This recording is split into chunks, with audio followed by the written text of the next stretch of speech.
नमस्कार मित्रों, आपका स्वागत है हमारे स्टडी चैनल दिवाकर सॉल्यूशन में। मित्रों, आज हम चर्चा करेंगे कि आगामी सुपर टेट के एक बहुत ही महत्वपूर्ण विषय जो कि विज्ञान के अंतर्गत आने वाले सब्जेक्ट बायोलॉजी का पोर्शन है, जिसमें से आपकी आगामी सुपर टेट की परीक्षा में विज्ञान सब्जेक्ट में पूछे जाने वाले 10 अंकों के प्रश्नों में कम से कम 4 से 5 अंक पूछे जाते हैं, जिसको हमारे चैनल द्वारा आपको संपूर्ण कोर्स पढ़ाया जाएगा, वह भी बिल्कुल मुफ्त में। तो चलिए शुरू करते हैं आपका आज का अपना सब्जेक्ट बायोलॉजी।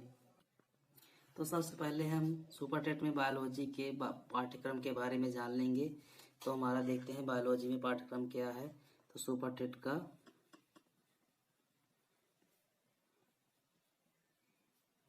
टेट बायोलॉजी पाठ्यक्रम। तो चलिए देखते हैं हमारा पाठ्यक्रम क्या है, कौन कौन से में इसमें से टॉपिक पढ़ना है। तो पहला हमारा क्या है, पहला हमारा पोषण तथा पाचन तंत्र। पहला टॉपिक है हमारा क्या, पोषण तथा पाचन तंत्र, न्यूट्रिशन एंड डाइजेस्टिव सिस्टम।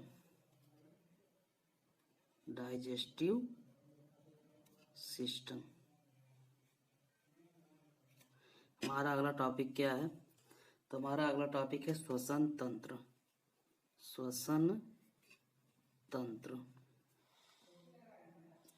इसके बाद हमारा अगला टॉपिक क्या है, परिसंचरण तंत्र।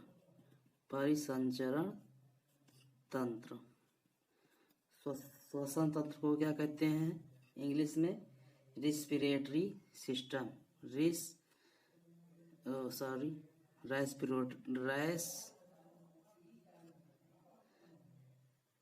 Respiratory system. और परिसंचरण तंत्र को क्या कहते हैं, सर्कुलेटरी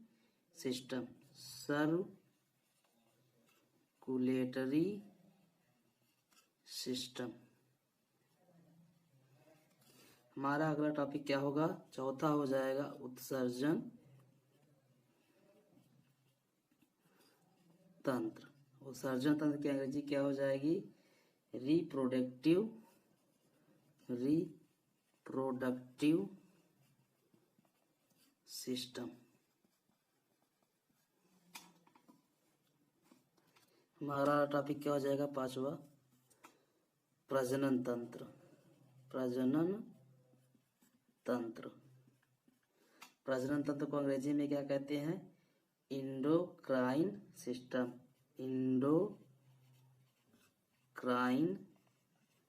सिस्टम। सबसे पहले आप इतने का स्क्रीनशॉट लीजिए। हमें आशा है कि आप लोगों ने इसका स्क्रीनशॉट ले लिया होगा। तो हमारा अगला टॉपिक क्या है, छठवां हमारा टॉपिक है अंतःस्रावी तंत्र।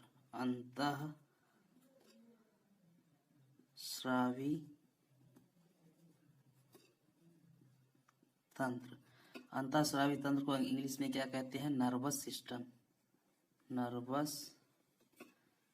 सिस्टम। अगला टॉपिक हमारा क्या है सातवां, प्रतिरक्षा तंत्र। इसको इंग्लिश में क्या कहते हैं, इम्यून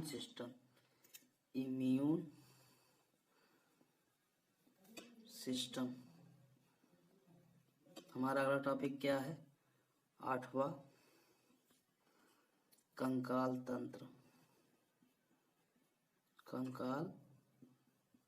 तंत्र। इसको इंग्लिश में क्या कहते हैं, स्केलेटल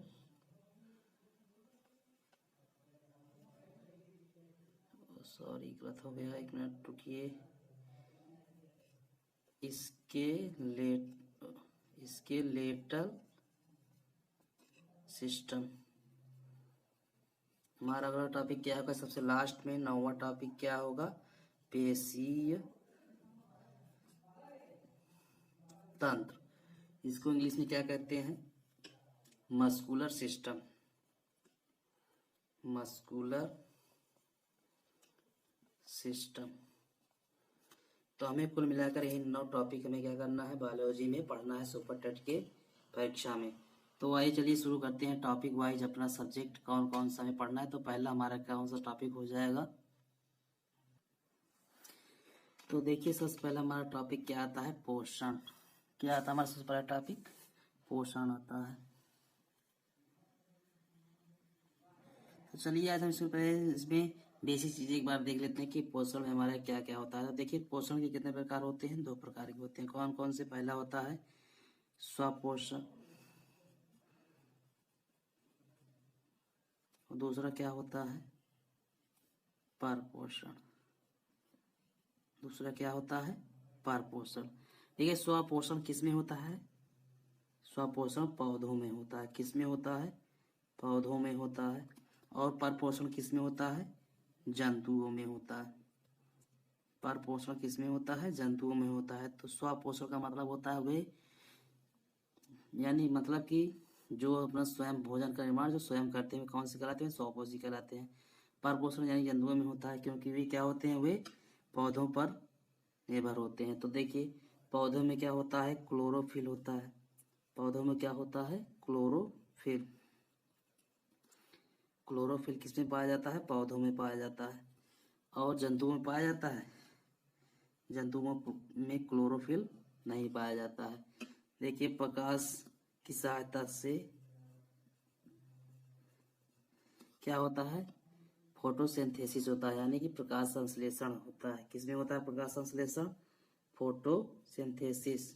फोटोसिंथेसिस किसमें होता है, पौधों में होता है। और जंतुओं में प्रकाश संश्लेषण नहीं होता है, यानी कि फोटोसिंथेसिस यानी प्रकाश संश्लेषण किसमें नहीं होता है, जंतुओं में नहीं होता है। इतना समझ में आया आपको कि स्वपोषण जो है किसमें होता है, पौधों में होता है। क्लोरोफिल पौधों में पाया जाता है। सनलाइट की सहायता से फोटोसिंथेसिस होता है, यानी प्रकाश संश्लेषण होता है, जिसकी सहायता से वे क्या होता है, वे क्या करते हैं, ग्लूकोज का निर्माण करते हैं। फोटोसिंथेसिस यानी प्रकाश संश्लेषण। प्रकाश संश्लेषण की सहायता से जो देखिए जंतुओं में प्रकाश संश्लेषण नहीं होता है। तो पौधे जो होते हैं फोटोसिंथेसिस यानी कि प्रकाश संश्लेषण की सहायता से किसका निर्माण करते हैं, ग्लूकोज का।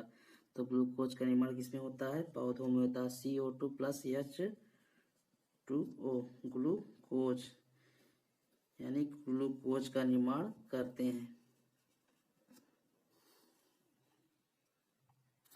तो क्या जंतुओं में भोजन का निर्माण होता है, नहीं, जंतु में भोजन का निर्माण नहीं होता, क्योंकि जंतु क्या होते हैं, परपोषी होते हैं। तो देखिए हमारा अगला टॉपिक है परपोषण। क्या है, परपोषण। तो देखिए परपोषण में जो है जंतु कितने प्रकार के होते हैं, 3 प्रकार के होते हैं। जंतु कितने प्रकार के होते हैं, 3 प्रकार के होते हैं। कौन कौन से देखते हैं। पहला होता है शाकाहारी। पहले कौन होते हैं, शाकाहारी होते हैं। दूसरे कौन होते हैं, मांसाहारी। और तीसरे कौन होते हैं, सर्वाहारी। तो देखिए शाकाहारी में कौन कौन से आते हैं, हमारे बकरी आती हैं, गाय आ गई हमारी शाकाहारी में, भैंस आ गई। इसी प्रकार जो जंतुएं सिर्फ किस पे निर्भर होते हैं, जो वनस्पतियों पर निर्भर होते हैं, क्या कहलाते हैं, शाकाहारी कहलाते हैं। मांसाहारी में देखिए जो सिर्फ मांस पर आधारित है, जैसे शेर, हमारा शेर हो गया, चीता हो गया और बाघ हो गया। सर्वाहारी में कौन कौन से आते हैं, सर्वाहारी में आते हैं मनुष्य, कुत्ता व बिल्ली आती है। तो ये किस में आती है, सर्वाहारी में आते हैं। तो देखिए हमारा यहाँ पर बस वही आज अभी आप लोग बेसिक देख लीजिए, उसके बाद हम अगली वीडियो में आपको टॉपिक वाइज पढ़ाया जाएगा। तो पहला प्रश्न है आपका, तो हमारा पहला प्रश्न है कि हमारा शरीर कार्बोहाइड्रेट को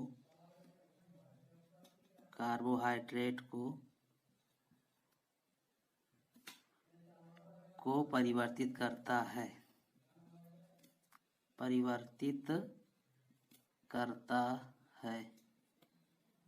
किसमें परिवर्तित करता है कार्बोहाइड्रेट को? हमारा शरीर ग्लूकोज में परिवर्तित कर देता है। किसमें परिवर्तित कर देता है? ग्लूकोज में परिवर्तित कर देता है। तो अगला टॉपिक है हमारा, अगला पॉइंट है हमारा, प्रोटीन को हमारा शरीर किसमें परिवर्तित करता है? किसमें परिवर्तित करता है? किसमें हमारा शरीर प्रोटीन को परिवर्तित करता है? तो किसमें हो जाएगा? अमीनो एसिड में हो जाएगा, अमीनो एसिड में। अगला पॉइंट है तीसरा, फैट को, जो वसा होता है, फैट को हमारा शरीर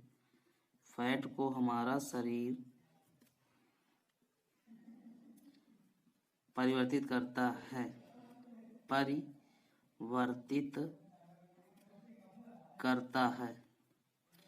किसमें परिवर्तित करता है? फैटी एसिड में। किसमें? फैटी एसिड में हमारा शरीर जो है किसको परिवर्तित कर देता है? फैट को हमारा शरीर किसमें परिवर्तित कर देता है? फैटी एसिड में परिवर्तित कर देता है।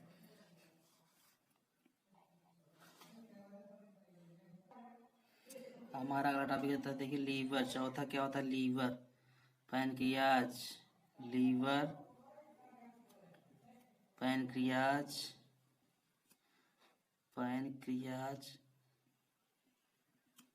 पित्ताशय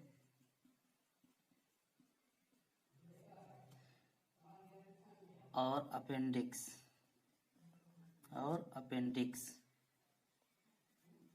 ये कैसे अंग होते हैं? कैसे अंग होते हैं? तो ये जो हमारे क्या होते हैं? सहायक पाचक अंग होते हैं। सहायक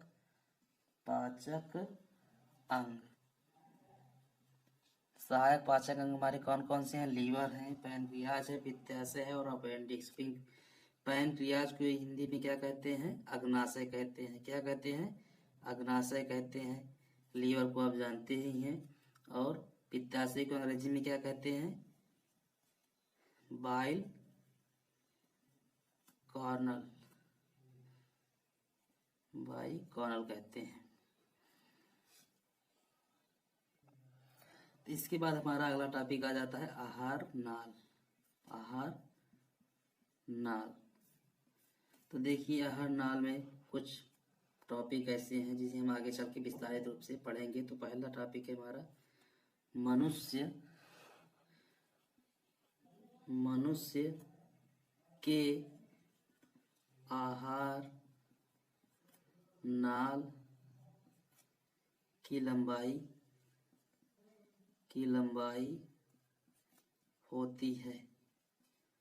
क्या आपको पता है कि मनुष्य के जो आहार नाल होती है इसकी लंबाई कितनी होती है?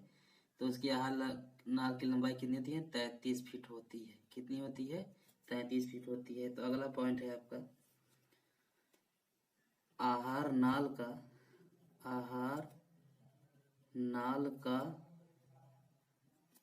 पहला अंग होता है। आहार नाल का पहला अंग कौन सा होता है?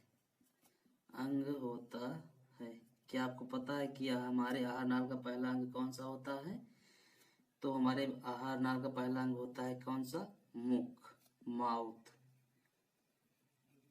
ठीक।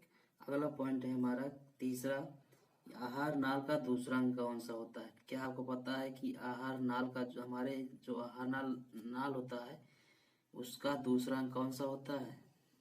जल्दी से कमेंट करके बताइए।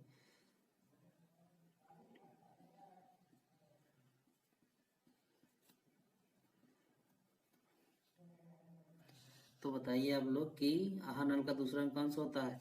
तो हमारे आहार नाल का दूसरा अंग कौन सा होता है? ग्रसनी। कौन सा होता है? ग्रसनी होता है। और उसके बाद तीसरा अंग कौन सा होता है? चौथा पॉइंट है कि आहार नाल का तीसरा अंग कौन सा होता है? तीसरा अंग कौन सा होता है बताइए जल्दी से आप लोग। तो देखिए हमारे आहार नाल का जो तीसरा अंग होता है वो क्या होता है? ग्रास नली होता है। कौन सा होता है? ग्रास नली। तो अगला पांचवा पॉइंट है हमारा कि आहार नाल का चौथा अंग होता है। चौथा अंग क्या होता है? कौन सा होता है? तो आमाशय। ठीक, जिसको हम क्या कहते हैं? स्टोमक कहते हैं।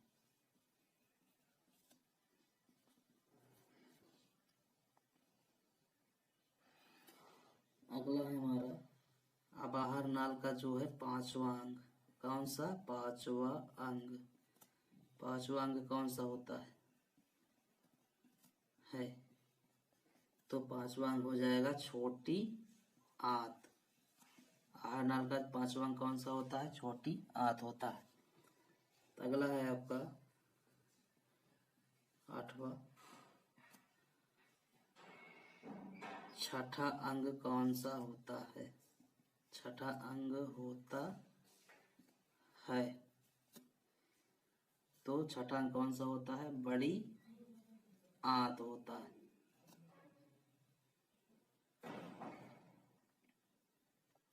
जल्दी से आप लोग इसका स्क्रीनशॉट ले लीजिए। हमें आशा है कि आप लोगों ने इसका स्क्रीनशॉट ले लिया होगा। तो इसके बाद हमारा क्या आता है? देखिए पहला अगला क्या है इनमें? अगला टॉपिक हमारा पॉइंट कि छोटी आंत जो होती है, छोटी आंत के कितने भाग होते हैं? छोटी आंत के कितने भाग होते हैं? क्या आपको पता है कि छोटी आंत के कितने भाग होते हैं? जल्दी से बताइए। तो छोटी आंत के कितने भाग होते हैं? 3 भाग होते हैं। कौन कौन से? तो पहला हो जाएगा आपका ग्रहणी। दूसरा हो जाएगा आपका मध्यांत्र। दूसरा क्या हो जाएगा? मध्यांत्र। तीसरा हो जाएगा शेषांत्र। तो अगला पॉइंट है हमारा दूसरा बड़ी आंत। अब बताइए आप लोग, बड़ी आंत के कितने भाग होते हैं? बड़ी आंत के कितने भाग होते हैं? कितने भाग होते हैं? तो बताइए जल्दी से आप लोग। क्या आप लोगों को पता है कि बड़ी आंत के कितने भाग होते हैं? तो बड़ी आंत के भी कितने भाग होते हैं? 3 भाग ही होते हैं। छोटी आंत के भी 3 भाग, बड़ी आंत के भी 3 भाग। बड़ी आंत में कितने भाग होते हैं? 3 भाग होते हैं। कौन कौन से? पहला है आपका सीकम। दूसरा है आपका बृहदांत्र। तीसरा है आपका मलाशय। ये किसके भाग है? ये बड़ी आंत के सीकम, बृहदांत्र और मलाशय। ये किसके भाग हैं? बड़ी आंत के भाग हैं। अगला पॉइंट है आपका तीसरा, मानव शरीर में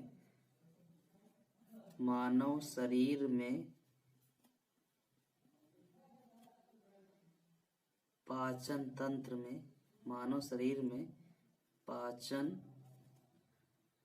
तंत्र के कितने भाग होते हैं? के कितने भाग होते हैं? क्या आप लोगों को पता है कि हमारे मानव शरीर में जो है कितने पाचन तंत्र के कितने भाग होते हैं? तो हो जाए कितने? 10 भाग होते हैं। तो हमारा अगला पॉइंट है कि छोटी आंत की लंबाई कितनी होती है? छोटी आंत की की लंबाई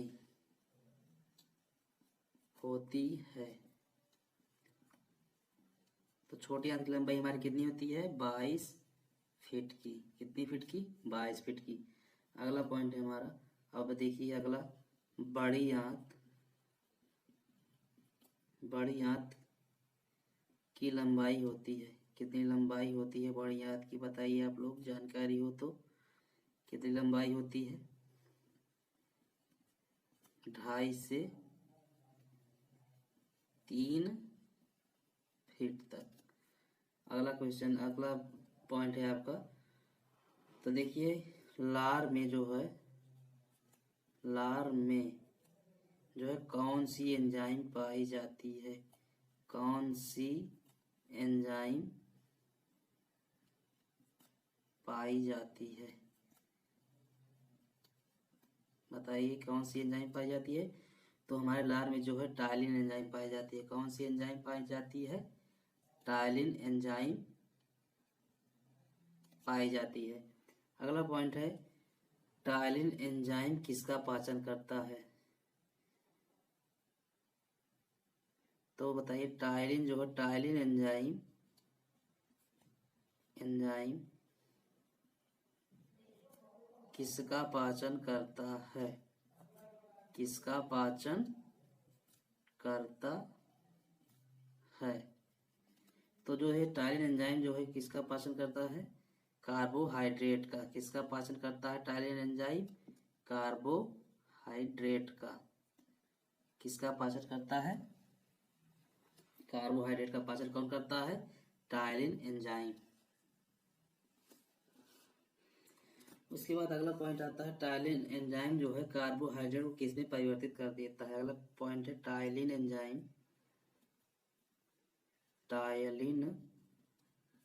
एंजाइम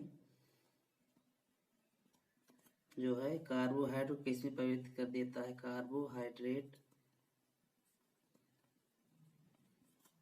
को परिवर्तित करता है। किसमें परिवर्तित करता है? शुगर में। किसमें? शुगर में परिवर्तित कर देता है। टायलिन एंजाइम जो है कार्बोहाइड्रेट को किसमें परिवर्तित करता है? शुगर में परिवर्तित कर देता है। अगला पॉइंट है, टायलिन एंजाइम स्टार्च को, ये जो स्टार्च होता है, टायलिन एंजाइम स्टार्च को परिवर्तित करता है।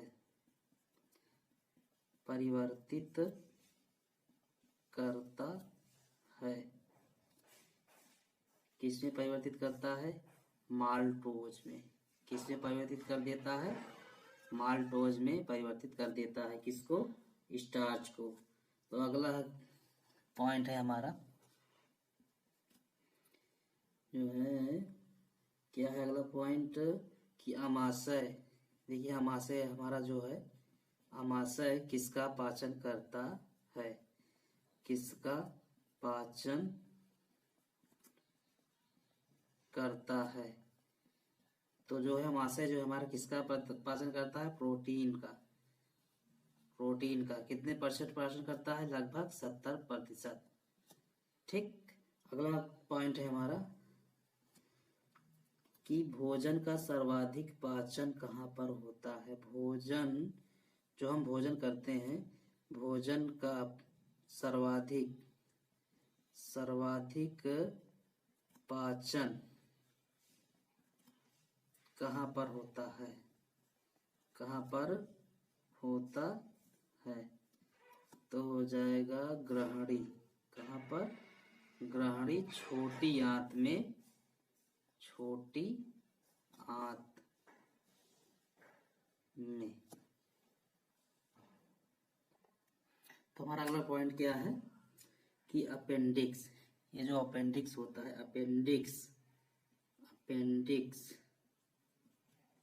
अपेंडिक्स जो है किसके पाचन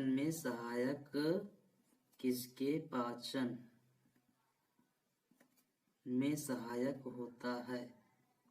सहायक होता है। तो अपेंडिक्स जो किसकी पाचन में सहायक होता है, तो ये सेल्यूलोज के, किसके, सेल्यूलोज के। तो देखिए सेल्यूलोज का चर्चा आ गया इसमें। तो सेल्यूलोज बताइए आप लोग कि सेल्यूलोज जो होता है, सेल्यूलोज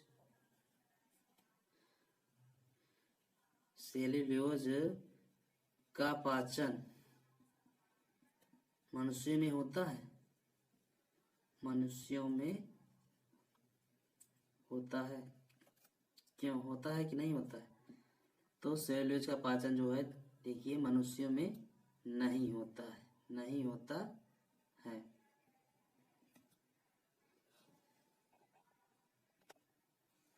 तो अगला पॉइंट है शाकाहारी जंतुओं में पाचन पूरा होता है। कहाँ पर पूरा होता है बताइए जल्दी से आप लोग, पता हो तो किस में होता है, सीकम में होता है। किसमें शाकाहारी जंतुओं में पाचन पूरा होता है, सीकम में। तो मित्रों, तो ये तो रही आज की आप लोगों की थोड़ा बहुत बेसिक जानकारी जो हमारे बायोलॉजी में सुपर 8 में हम आपको पढ़ाएंगे। तो आपको ये वीडियो कैसा लगा हमें अपनी राय जरूर दीजिएगा और हमारे वीडियो को लाइक और शेयर जरूर कीजिएगा। तो आज तो हमारा अगला टॉपिक कल से शुरू हो जाएगा, पोषण और पाचन तंत्र। तो ये वीडियो देखने के लिए धन्यवाद। हमारे चैनल को सब्सक्राइब कीजिएगा। धन्यवाद।